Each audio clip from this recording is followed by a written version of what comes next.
K Anilkumar, ഇവിടെ കേരളത്തിലും SIR നടപ്പാക്കാനുള്ള നീക്കങ്ങളിലേക്ക് തെരഞ്ഞെടുപ്പ് കമ്മീഷൻ കടക്കുകയാണ്. എങ്ങനെയാണ് പ്രതികരണം? കേരളത്തില് SIR നടപ്പാക്കുമ്പോൾ അതിന്റെ ഭാഗമായിട്ട് ആരെയെങ്കിലും ഒഴിവാക്കുക എന്ന അജണ്ടയുമായിട്ട് ഇലക്ഷൻ കമ്മീഷൻ കേരളത്തിലേക്ക് പോരേണ്ടതില്ല എന്ന കടുത്ത നിലപാടാണ് കേരള സർക്കാർ സ്വീകരിക്കാൻ പോവുക. ബീഹാറിലെ പോലെയോ ഉത്തർപ്രദേശിലെ പോലെയോ ഉത്തരേന്ത്യയിലെ പോലെയോ അല്ല കേരളത്തിലെ രാഷ്ട്രീയ പ്രക്രിയ. ഇവിടെ എല്ലാ ബൂത്തുകളിലും എല്ലാ രാഷ്ട്രീയ പാർട്ടികളും ഫലപ്രദമായി പ്രവർത്തിക്കുന്ന ഒരു ഇടമാണ്. അതുകൊണ്ട് തന്നെ BJP ഉത്തരേന്ത്യയിൽ വെക്കുന്ന ഒരു അജണ്ടയും കേരളത്തിൽ നടപ്പിലാവില്ല. അത് BJPയെ പഠിപ്പിക്കും ഞങ്ങൾ. ആരെയാണ് BJP ഒഴിവാക്കാൻ ശ്രമിക്കുന്നത്? ഇങ്ങോട്ട് വരട്ടെ. ഇവിടെ എല്ലാവർക്കും അടിസ്ഥാന രേഖ ഉണ്ടായിരിക്കും. ആ അടിസ്ഥാന രേഖ ഇലക്ഷൻ കമ്മീഷൻ പറയുന്ന 12 രേഖകളാണ്. ആ രേഖകൾക്ക് എന്തെല്ലാം കാര്യങ്ങളാണ് വേണ്ടത് അത് സംസ്ഥാന സർക്കാർ ഈ നാടിന്റെ ഭാഗമായ മനുഷ്യരെ ചേർത്ത് പിടിക്കാൻ കൈകാര്യം ചെയ്യുക തന്നെ ചെയ്യുമെന്നാണ് നിലപാട്. അനിൽകുമാർ, ബീഹാറിൽ നമുക്കറിയാം ലക്ഷക്കണക്കിന് പേരാണ് വോട്ടർ പട്ടികയിൽ നിന്ന് പുറത്തു പോകേണ്ടി വന്നത്. അങ്ങനെ ഒരു സാഹചര്യം കേരളത്തിൽ ഉണ്ടാകാൻ പോകുന്നില്ല എന്നാണോ? അതിനെ സ്വാഗതം ചെയ്യുകയല്ല, അതിന്റെ ഉദ്ദേശ ലക്ഷ്യങ്ങൾ എന്താണോ ആ BJPയുടെ ഉദ്ദേശം കേരളത്തിൽ നടപ്പില്ല എന്ന് രാഷ്ട്രീയ പ്രക്രിയയിലൂടെ തിരിച്ചടി നൽകും. ഇനി മേലാൽ ഇങ്ങനെ BJP ചിന്തിക്കാതിരിക്കുന്ന വിധം ഗ്രൗണ്ട് ലെവലിൽ വീടാന്തരം ഞങ്ങൾ പ്രതിരോധം ഉയർത്താൻ പോവുകയാണ്. കേരളത്തിലെ ആത്മാഭിമാനമുള്ള ഒരു മനുഷ്യനെയും മാറ്റി നിർത്താൻ ഈ അഭിമാനമുള്ള കേരളം സമ്മതിക്കില്ല. കേരളം ഒരുമിച്ച് നിൽക്കും. ഒറ്റക്കെട്ടായി നിന്നുകൊണ്ട് BJPയുടെ ഈ കുത്സവ നീക്കത്തെ ചെറുത്തു തോൽപ്പിക്കും.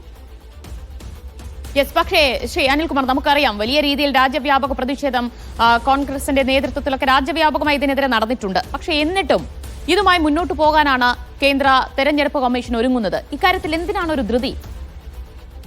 അതെ, നവഫാസിസം എന്ന് പറയുന്നത് എന്താണ് എന്ന് CPIM വിശദീകരിച്ചപ്പോൾ അത് ഫാസിസമല്ല മോദി എന്ന് പറഞ്ഞു നടക്കുന്ന കുറെ പേരുണ്ടായിരുന്നു.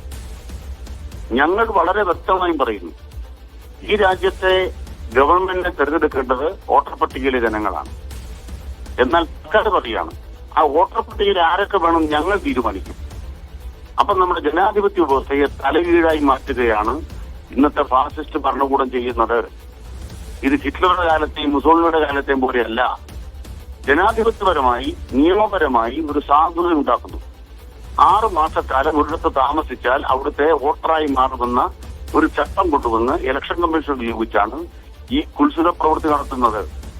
അതിന്റെ ഭാഗമായി പല പ്രവർത്തനങ്ങളും BJP കേരളത്തിൽ തന്നെ ആരംഭിച്ചിട്ടുണ്ട്. ചില വാർഡുകൾ BJP പിടിക്കാൻ വേണ്ടി മറ്റു സ്ഥലങ്ങളിൽ താമസിക്കുന്ന ആളുകൾ ആ വാർഡിലേക്ക് വന്ന് വോട്ട് ചേർക്കുക, ആ വാർഡിൽ ജയിക്കുക. അങ്ങനെ തെരഞ്ഞെടുക്കപ്പെട്ട വാർഡുകളിൽ പ്രത്യേക മത്സരം സംഘടിപ്പിക്കാൻ BJP ശ്രമിക്കുന്നുണ്ട്. ആ കള്ളക്കളി ഞങ്ങൾ കണ്ടുപിടിച്ചിരിക്കുന്നു. തൃശൂർ ഇതിൽ അവരുടെ വിശദീകരണം ഈ വോട്ടർ പട്ടിക ശുദ്ധീകരണം എന്ന് പറയുന്നത് കൃത്യമായ ഇടവേളയിൽ വളരെ അത്യാവശ്യമായി നടക്കേണ്ടതാണ് എന്നാണ്. അതെ, ഇത് ശുദ്ധീകരണ പ്രക്രിയയല്ല. യഥാർത്ഥത്തിൽ ശുദ്ധീകരിക്കേണ്ടത് ഈ സംഘപരിവാരത്തിന്റെ അധികാരത്തെ ഇന്ത്യയിൽ ഇല്ലാതെയാക്കിക്കൊണ്ടാണ്. അത് അവിടെ നിലനിൽക്കുമ്പോൾ എന്ത് ശുദ്ധീകരണം നടപ്പാക്കാനാണ്? അതുകൊണ്ട് തന്നെ ഇന്ത്യൻ രാഷ്ട്രീയം ശുദ്ധീകരിക്കണമെങ്കിൽ വർഗീയ രാഷ്ട്രീയത്തിൽ നിന്ന് മോചനം ഉണ്ടാക്കണം. ഇവിടെ ജനാധിപത്യ പ്രക്രിയ നടക്കുന്ന ഒരു രാജ്യത്തിനകത്ത് BJP ഇതിനെ റാഞ്ചാൻ ശ്രമിച്ചാൽ കേരളം അതിന് മറുപടി കൊടുക്കാൻ പോകുന്നു. BJPക്ക് റാഞ്ചാൻ പറ്റുന്ന ഇടമല്ല കേരളം എന്ന് പഠിപ്പിക്കും. മറുപടി എന്ന് പറയുമ്പോൾ കക്ഷി രാഷ്ട്രീയ ഭേദമന്യുള്ള ഒറ്റക്കെട്ടായ ഒരു പ്രതിഷേധമായിരിക്കുമോ കേരളത്തിൽ ഉണ്ടാവുക? അവിടെയാണ് CPIM പറയുന്നത്. ഇത് ഞങ്ങളുടെ കക്ഷി രാഷ്ട്രീയത്തിന്റെ ഭാഗമല്ല. ചില ആളുകൾ ഞങ്ങൾക്കെതിരായി വോട്ട് ചെയ്യുന്നവരാണ്. അവർക്കും വോട്ടർ പട്ടികയിൽ ഇടമുണ്ടാകണം. അല്ല, CPIMനെതിരെ വോട്ട് ചെയ്യുന്നവർ വോട്ടർ പട്ടിക വേണ്ട എന്നല്ല നിലപാട്. നിങ്ങൾ വോട്ട് ചെയ്യുന്ന പിന്നെ തീരുമാനിക്കൂ, ഇടമുണ്ടാകണം. ഒരു പ്രത്യേക മതക്കാരനാണ്, ഒരു പ്രത്യേക വിഭാഗത്തിൽപ്പെട്ട ആളാണ് എന്നതുകൊണ്ട് മാറ്റി നിർത്തുക എന്ന ലക്ഷ്യത്തോടു കൂടി ആരെങ്കിലും എന്തെങ്കിലും ഒരു കോപ്പുകൂട്ടൽ നടത്തിയാൽ അവർക്ക് ഇവിടെ നിൽക്കാനാവാത്ത വിധമുള്ള പ്രതിരോധം ഉയർത്തും. അതിന് കേരള സർക്കാർ ഫലപ്രദമായ ഇടപെടൽ നടത്തും. അതാണ് ഞങ്ങളുടെ നിലപാട്.